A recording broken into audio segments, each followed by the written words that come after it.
Hello, pianists.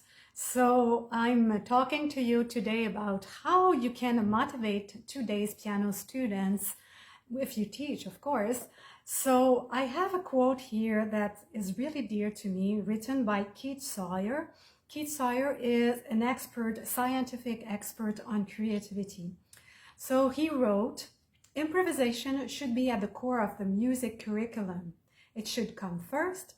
It should remain at the core of music education throughout the later years of increasing expertise.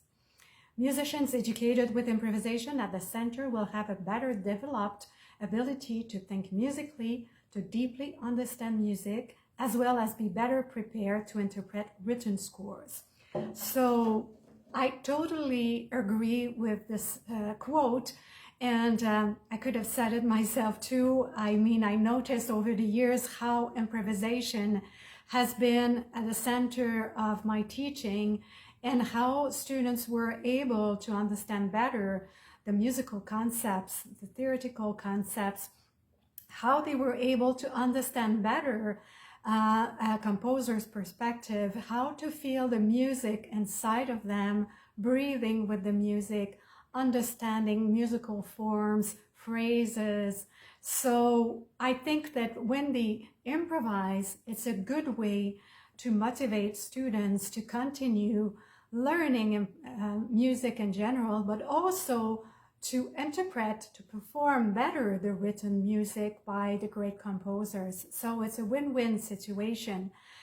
So today I just wanted to talk to you about this because I noticed over the years, over the decades I've been teaching, that the students, today's students, changed a lot when technology arrived in our studio.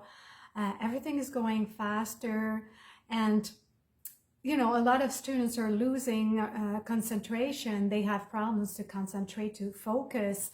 So all these learning disabilities sometimes and autistic syndromes, and without any judgment, it's something that I am sure it resonates with you also, some of you who teach, that you're facing often in your studio. So here I am to tell you that improvisation can play an important role to help the student focus and to express themselves, and as well as to understand the written music as well.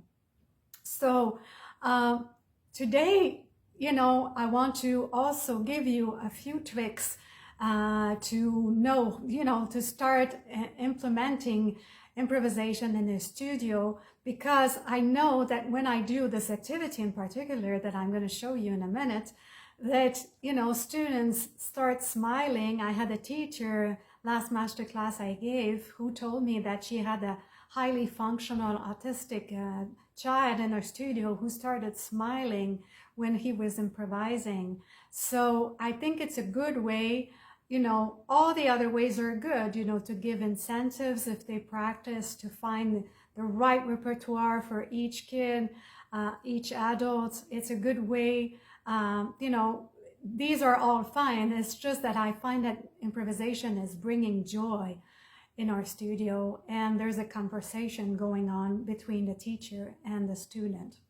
So when I teach the 4-chord progressions, usually people love it and they want to, you know, this is the moment where they find they can put it all together. So I'm going to go straight to how we can create a chord progression.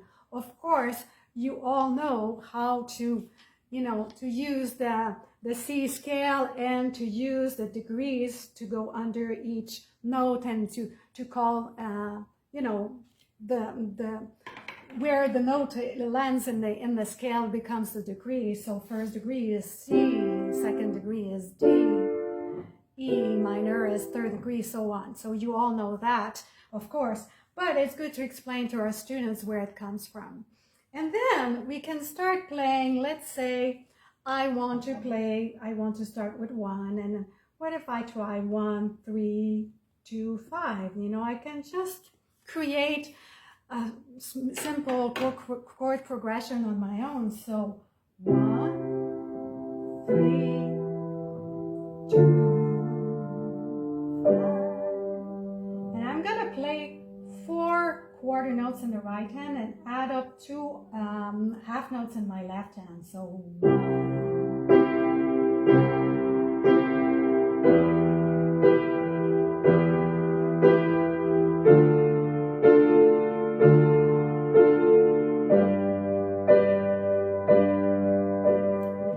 your student can just play the chord progression, and like some students are gonna struggle just switching from one chord to the other. So make sure he's stable and he feels secure with the chord progression, switching, passing from one chord to the other.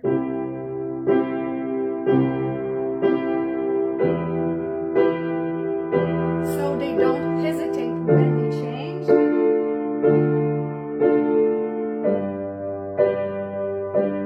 And if the student is young, you can just play one note in the left hand.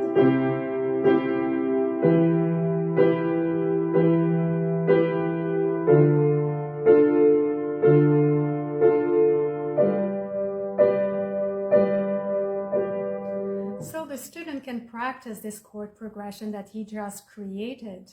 And I can show you later on how to create better or more advanced chord progressions. But let's start simple. That's key also in teaching improvisation. So you can also pre-record this accompaniment so the student can start improvising. The student can pre-record and start improvising.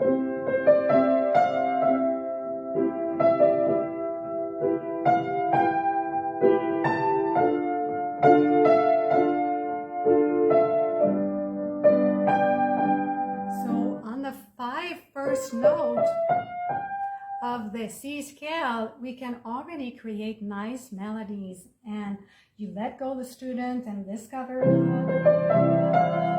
and you play yourself the chord progression.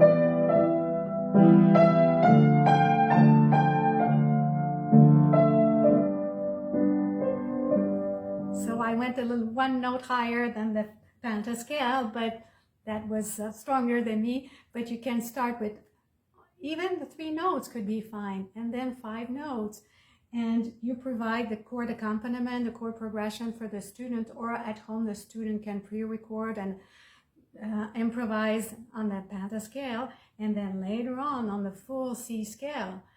And as the weeks go on, you can tell the student, now try to create phrases like questions and answers. A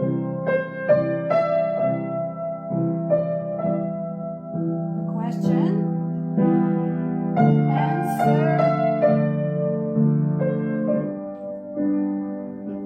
and you can slowly implement musical concepts of creating questions and answers, phrases, dynamics if you like, repetition of some rhythmic cells if you like. So these are ideas that you can use to create some kind of conversation with your student, and also that they understand that a music is written on harmonies, the melodies are created on harmonies, and that's a good way also to teach harmony to your student and theoretical concept as degrees are concerned. So there are many things that you can do to have fun with this activity, and also exchange roles. Or if you have 2 students on 2 different pianos, you can have a student playing the chord progression and the other student improvising on the C scale, and you tell in advance how many rounds you're going to do on the improvisation on the chord progression, and then you switch. I tried this activity with 2 teenagers, and they just loved it. And and then we can look at how pop songs are written, and then they go, oh, I didn't know this was like all these degrees that are included in this or this other pop song.